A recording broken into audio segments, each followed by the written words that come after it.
the after party. Watch these boys talk about what the Super Bowl was like. Your team a chance. It was a slow start on the other side of the ball for the offense. Chiefs in the first half, you guys just had 7 first downs on 5 drives. And really, right?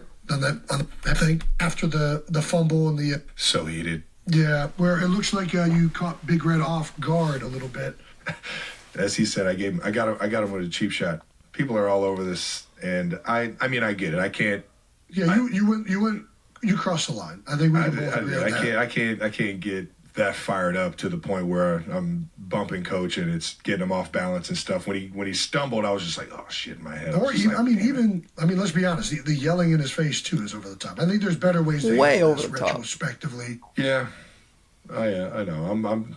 I'm a passionate guy. I love Coach Reed. Coach Reed knows how much I love to play for him, how much I love to be, a product of his coaching career. I'm not playing for anybody else but Big Red. If he calls it quits this year, I'm out there with him, man. He ain't calling it quits. Come on now. He's not. And I got a certain relationship with him. He's checked me a few times, and I just wanted to let him know that I wanted this thing and that he can put it on me, and I got him. And it just it came in a moment where we weren't playing very well. I wasn't playing very well, and we had to get some shit going. And sometimes emotions ramped up. Sometimes those emotions get away from me, man. And I've that's been the battle of my career. But everybody else, I don't give a shit what anybody else says. I talked to Coach Reed about it today, and we kind of chuckled about it. And he just, I couldn't be, more proud of being his product on the field, and I couldn't be more proud of where we've come as a team since I got here in 2013, and I just love playing for the guy, man. Yeah. And unfortunately, sometimes my passion comes out where it looks like it's negativity, but I'm grateful that he knows that it's all because I want to win this thing. He knows with that. him more than anything. And that's what fires me up. First of all, you didn't try and push him. You ran up on him quick. The push is this. It was an accidental that you hit him that hard. I know that. You came up hot because you were pissed off. Doesn't look great, obviously. No. The optics of it look really bad. But nobody knows you're in Big Red's relationship. He's obviously made light of it already. You guys have already talked about it. I just love when people who don't have anything to do with the situation get all riled up. Like they're offended. Not the guy that actually was involved in it. The people that don't know what you choose relationship are or how this went down. No, they're the ones that get offended. Yeah. We both know that one of our weaknesses is our emotions and one of our strengths is our emotions. I was just talking about this. I did a podcast actually with Shaq this past week. And on that podcast, I talked about this. One of our greatest downsides is that we're not great at controlling our emotions. And it's something that I truly wish we were better at. I had a similar situation come up earlier in the year with Nick Sirianni, where you see me yelling at him, and I'm not happy at the optics of that or want that to happen. But Nick knows that it comes from a place of just heated competition.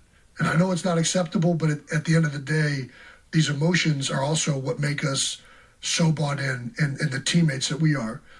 Your coaches talked about the night before how emotional and passionate your speech was. You don't get that without also having this. Unfortunately, that's the crux of being a passionate individual, and obviously, high school coaches all over the country are saying, "Oh crap, we are about to have a whole people high school kids." Are gonna start acting like this, and it's because of stuff like this. And the crazy thing is, bro, Travis and Jason, dude, NFL royalty, bro. Some of the coolest dudes. I watch their podcasts all the time, dude. They're legit, bro. They're cool. But Jason started off by saying it. I mean, it's unacceptable. It's like you can't go up and bump your coach, and I mean, he almost fell over, bro. He almost fell down. I mean, you can't do that. And even yelling in the face, it's like, certain people, you just can't get away with it. Funny story, actually, when I was in high school, me and my high school coach kind of had it was toxic, bro. We had a toxic relationship like that. It's where we'd always get in each other's face yelling. And I look back on it, I'm like, how disrespectful is that on my part? I mean, that was so disrespectful for me to do because I should have respected my authority no matter how you can vent and voice your opinions in a very dramatic way without it being that. And you can't bump him and scream in his face like that. That's wild. And I disagree with Jason. He's like, so you can't, part of you, which he has something to speak on it more than me. I mean, I'm not an NFL athlete. So how he can speak on it on me? I don't know what it takes to be an NFL athlete.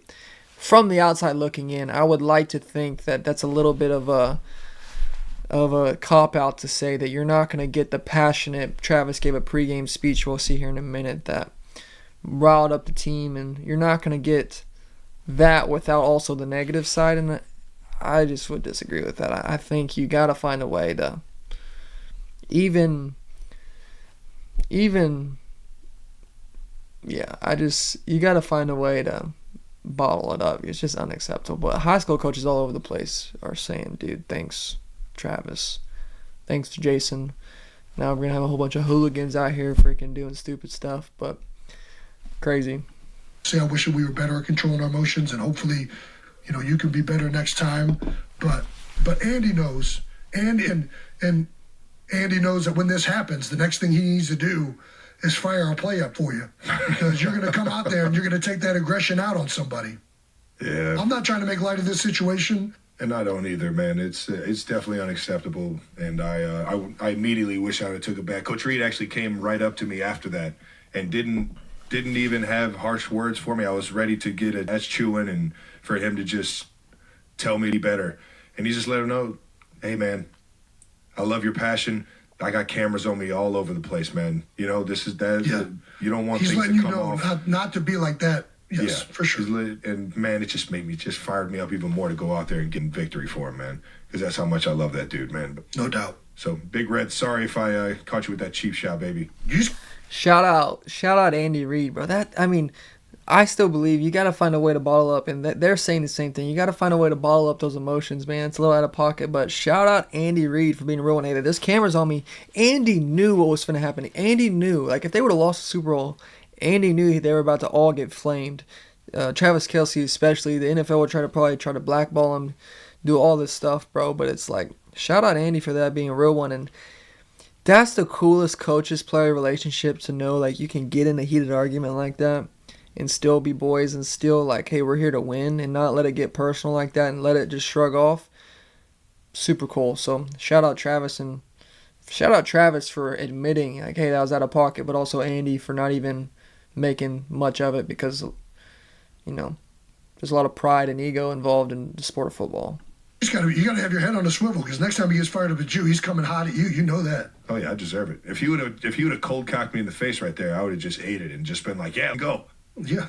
Man, I'm not me and Coach Bieniemy used to get after it like that. Honestly, he gets fired up, I get fired up. We just love playing this shit, man. I'm not trying to make this situation acceptable. But this is what happens when you have highly motivated, passionate individuals who know that, like, this doesn't happen if you and Andy aren't as close as you are. No. That's what nobody knows. The reason this happens is because you guys have so much respect for each other. Hold on, let me finish this. Let me finish this. The reason this happens is because you two love each other so much and respect each other so much that you feel open enough to have an interaction like this. You don't care that everybody's watching this. This is between you and him. And you guys need to get this figured out, because you know that you don't become the best tight end in the world by being a reasonable, like, level-headed person. That's not how it works, all right? You be the best in the world by being a sane human being. That's the right outside. It's true. For even Travis to feel comfortable going up there, and it obviously wasn't an accident that he bumped Andy, but for him to even feel comfortable to go up and yell, there was a relationship that they were close. And so, 100%. Jason's 100% right. And those coaches-player relationships, special. I've had one, like I said, the coaches relationship I had with my high school coach and when I was in high school, we were like that. He was just like a dad to me, I felt comfortable enough to where that would even come out. Because if you were so scared of a coach or you're not that close, that would never even come to the surface. But you're so close with somebody that you could allow your emotions to get the best of you. Obviously it's a negative, but it's almost a positive to know that y'all were that close. So whereas me, I still would You gotta bottle that up, buddy. You can't let that come out. But I respect what Jason's saying. What happened? It wasn't me mad at Coach Reed as it looks. It was the frustration of our team not having success, turning the ball over, and me being On the just sideline. on Not the able to go out sideline. there. Yeah. Damn it. So many We F gotta do words. better. We gotta get it was me showing my passion and frustration and letting coach know he can put it on me and I'll make sure I get this shit done. That's what that was. It wasn't me yelling at him to do something. It was pleading with your head coach to let you go out there and win. That's what it was. Me and you both know what it was. Yeah. However that came across, it didn't come across in the most correct way it should have, in a way that's respectful to Andy. But Andy knows what you mean to him and what he means to you. Score and pick. Regardless, these two dudes, best podcast. They have like the #1 sports podcast in the world. Barely behind Joe Rogan for total podcast views, I think. I mean, you're just making those numbers up. But, dude, NFL royalty, bro. Bringing the fresh spin, the fresh takes to and energy to sports, bro. I love it. Love everything about them. They're making NFL better. They're making media better. They're making everything better. So, shout out Jason and Travis. Keep balling out. New heights. Go watch.